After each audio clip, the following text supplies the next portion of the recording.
So this document, I'm not sure if it was shared with everyone already. Uh, if not, you can reach out to us and request access to it, or we can share it with everyone after this session if we haven't already. But it's just an overview of what we want from each participant, as well as just some helpful information so that you yourself understand how to approach the projects and what kind of stuff we're going to be asking from you.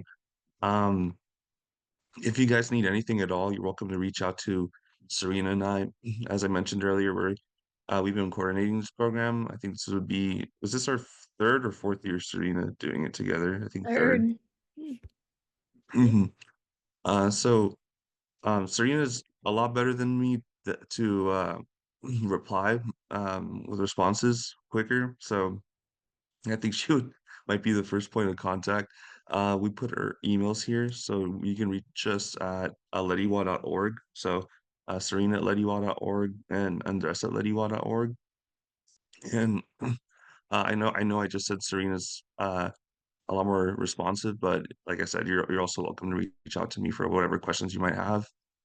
Each college has I'm so sorry, I have a cough coming in too. Give me one second.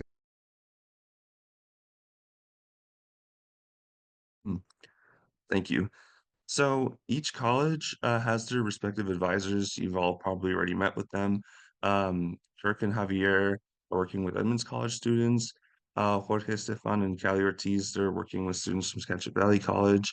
And Skagit, I believe they started their curriculum, I think, um, late in fall or earlier in fall. I'm not sure. And I just know that they start a whole lot earlier than us. So you might not see many Skagit students today, but you'll surely see them at the kickoff. Um, Dana is working with you, the Bothell, and Nivea also helps her out as well.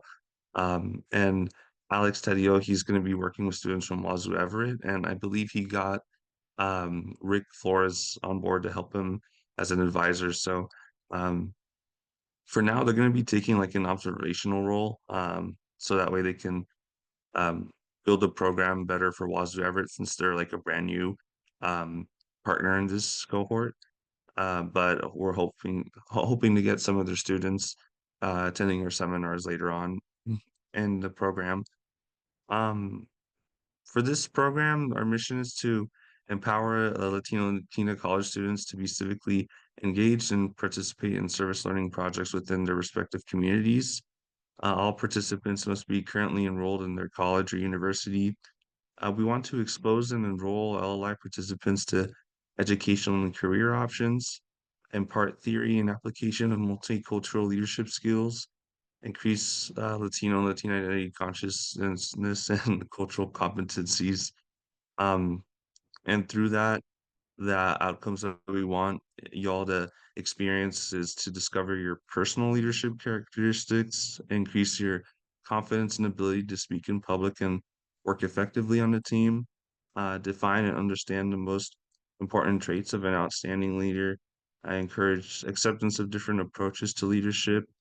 So that's going to be a lot of like, but with this program and your projects, there's going to be a lot of collaborative leadership that you have to do, and some of that might entail like um, just being receptive to each other, and um, even though there might be differences in opinion or differences in what direction you guys want to take, it's important to be able to implement everybody's feedback in a respectful and conscious manner. Um, we want to have you guys improve your communication and conflict management techniques. So that's what I just, I guess, mentioned a little bit about collaborative and shared leadership, being able to take everyone's point of view into account. And yeah, the rest, I guess, is just what I just reiterated. Meet the challenges of cross-cultural leadership and recognize the strengths of shared leadership. Um, the course requirements is three major components, the immersion seminars, the service project, and an essay that I'm gonna talk about here in a bit. For the immersion seminars, it's important that you attend all of our sessions, but we understand that life happens.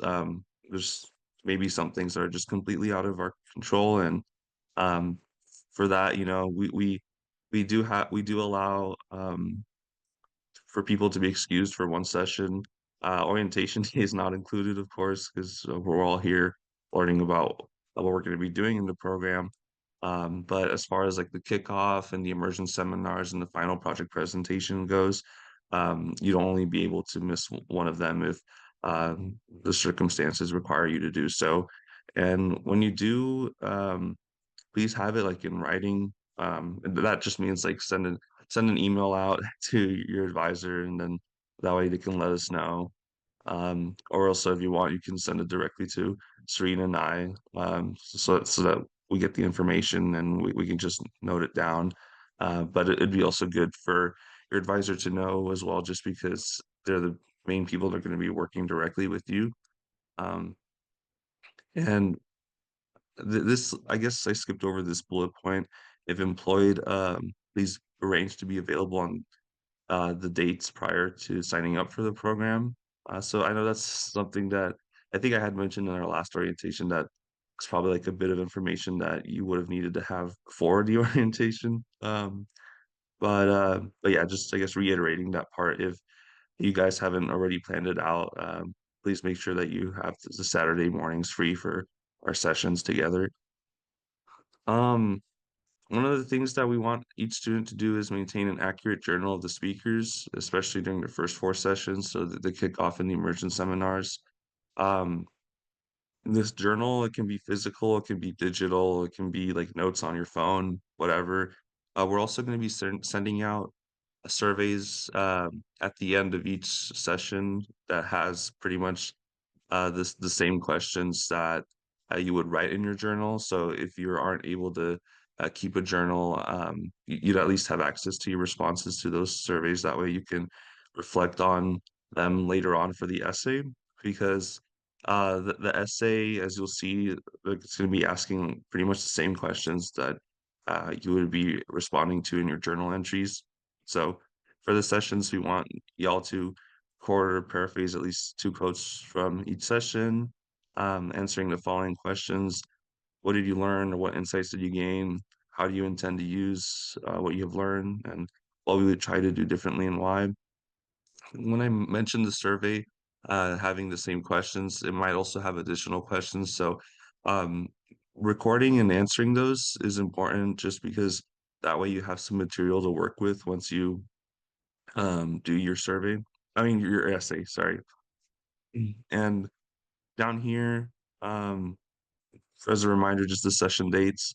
Orientation, like I mentioned in the beginning, there was two options, December 7th and January 4th. Our kickoff is the very next week, so Saturday, January 11th. And there's going to be one immersion seminar every month, February, March, and April. And then it's going to culminate with the final project presentations on the 17th. And hopefully we'll also see everybody for the graduation ceremony at the end of May. For our service-oriented leadership project, each participant will be part of a team representing the college you are attending in your community. Some colleges may have a lot of students in their cohort, so they would probably split off into different groups within their college. Um, So the projects are going to be guided by your advisors. Each team will choose, plan, organize, and complete a service project that will provide a lasting benefit to your community. And I know Rosario mentioned working with a high school or a community college to do some either mentorship projects. It's not always exactly going to be that. I think in prior years, and also as what you might have saw from the overview video, there's flexibility on what the projects can be. So it just depends on what you all agree as a group would be best for your community. And also the advisors would probably also just have to double check with us to see if this is like a program or a project that we feel is within the scope of the mission of this program. So it doesn't, like I said, doesn't have to exactly be having to work with schools or mentorship, but it just has to be something meaningful and impactful. Um, and that goes into identifying a need within your community and spending at least 40 hours working on a project that serves those affected. Mm. Um, the group project presentations, like I mentioned already, is May 17th, and we put 10 a.m. to 1 p.m. It used to be 10 a.m. to 12 p.m., but we realized we need more time for the students to present. So that time might change just considering or just depending on how many um, projects we end up having. So just keep that in mind that it could change. If anything, we might increase it, but I think keeping it within those 3 hours is the goal. The criteria for the service projects, you need to state the need the project is serving, as well as a clear description of the project.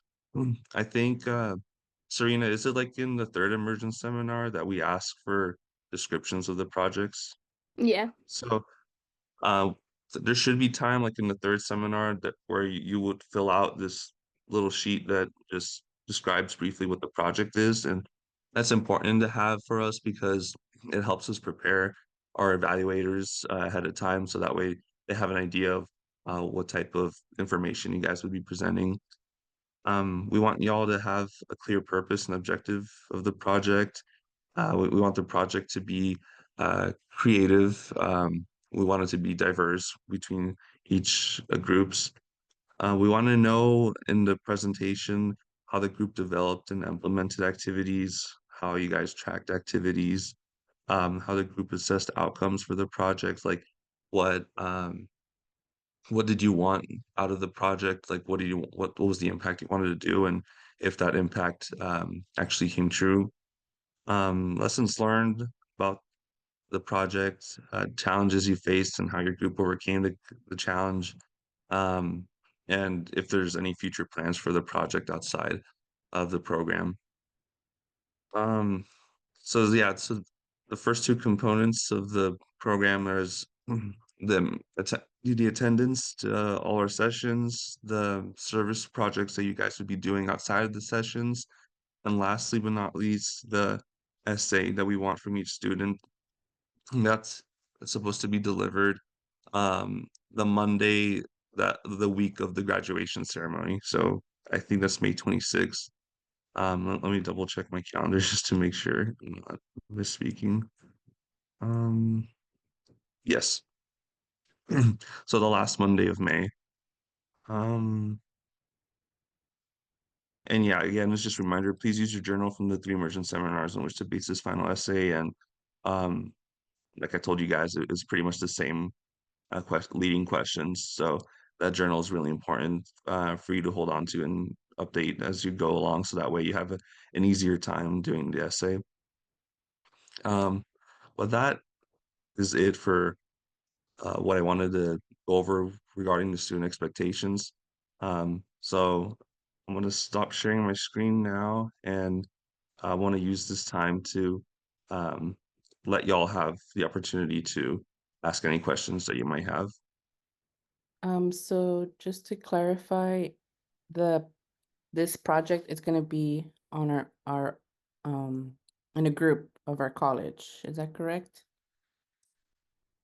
Yeah, so each college is going to have their own group. There's not going to be like you guys aren't going to be working on projects within the different colleges.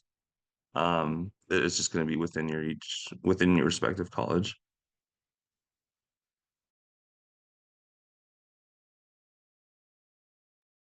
I have a question about the 40-hour requirement. Okay. Mhm. Um, so I think I may have like a busy workload to deal with outside of LETI, and I just kind of want to know a little bit about um, is the 40-hour requirement what's expected that we would naturally get by participating in LETI seminars, or is it something that I had to go out and find volunteer opportunities? Can I answer that one? 'Cause they're part of my group, I believe. Um, it's 40 hours accumulated throughout your whole team. So like everybody can contribute 40 hours. So let's say each person did, there's a group of 4 and each person did 10 hours. Then as a team, you contributed 40 hours. So there's that part. But also, it's just for service projects. So a lot of our cohort meetings will be planning the service project, and that will be counted as hours as well. Thank you. And you don't have to go out and find anything on your own. We'll be kind of like working together to find service projects. Thank you so much. So a question following up with the one Adrian mentioned. So besides our like all these dates that we have here to attend, either Zoom or in person, within our group, we have to like agree like to meet up other days in order to do this project outside of these hours. Yeah, so the session dates that I went over with, those are specifically with us, LETI, where we bring in like guest speakers and like Rosario mentioned, elected officials or people on different levels of management in different industries to share about their experiences and their career experiences. So those sessions are like completely separate from working on the service projects. So the immersion seminars, like I mentioned, those are just uh, opportunities to hear uh, these leadership experiences from people that already went through the journey, and um, what you guys are going to be doing with your groups outside of those seminars is meeting on your own time, like meeting on a time that you guys all agree on, and working on the service projects together outside of those LLI sessions. Okay, and how much time would we get to do this project? Like from when to when do we have? You guys can start, honestly, you guys can start whenever. Just I think most people or most groups are going to be starting like end of February or beginning of March. And then it goes on up until you have to present in on May 17th. Would the Canvas group be a good place to communicate with our group members? Nivea, do you want to answer that one?